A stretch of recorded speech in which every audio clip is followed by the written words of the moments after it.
While they're working the track down,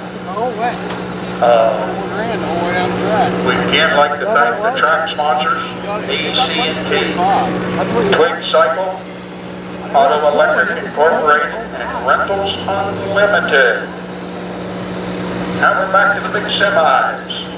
Brian's back with that big W900A model out of Delta, Pennsylvania, sporting that big Cummins KTA motor.